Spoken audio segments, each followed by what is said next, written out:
रायगडला पुढचे 3 दिवस अतिमुसळधार पावसाचा इशारा देण्यात आलाय। जिल्ह्यातल्या प्रमुख नद्यांच्या पाणी पातळीत मोठी वाढ झाली। नद्या धोका पातळीपर्यंत पोहोचण्याची शक्यता आहे। माणगावकरांची जीवनवाहिनी काळ नदी ओसंडून वाहते। जिल्ह्यातल्या 7 तालुक्यातल्या सर्व शाळांना सुट्टी जाहीर करण्यात आली।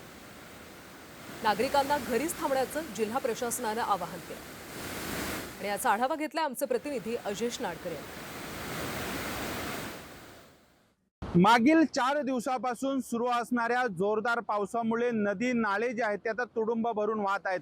सध्याची ही दृश्य आपण पाहिली ती ही काल नदीची दृश्य आहेत आणि माणगावकरांसाठी जे आहे ते आनंदाची बातमी म्हणजे गेल्या अनेक दिवसापासून कोरडे पडलेलं पात्र जे आहे ते आता तुडुंब भरून वाहत आहेत आणि त्यामुळे 2 जुलै ते 4 जुलै दरम्यान रायगड जिल्ह्यात जे आहे ते अतिमुसळधार पाऊस होण्याची शक्यता जी आहे ते हवामान खात्याने वर्तवलेली आहे आणि त्यामुळे रायगड जिल्ह्यातील 7 तालुक्यांना जे आहेत त्या शाळेंना सुट्टी देण्यात आलेली आहे। आपण पाहिलं तर नदी किनारी राहणाऱ्या नागरिकांना देखील सतर्क राहण्याचा इशारा जो आहे तो प्रशासनाकडून देण्यात आलेला आहे। जोरदार सुरू असणाऱ्या पावसामुळे जे आहे ते रायगड जिल्ह्यातील प्रमुख नद्या आहेत त्यांच्या पाणी पातळीत जी आहे ती झपाट्याने वाढ होत आहे। नागुटण्यामधून वाहणारी अंबाळ नदीने जी आहे ती इशारा पातळी ओलांडलेली आहे आणि त्यामुळे नागरिकांनी सतर्क राहण्याचा जी सूचना आहे त्या प्रशासनाकडून देण्यात आलेल्या आहेत।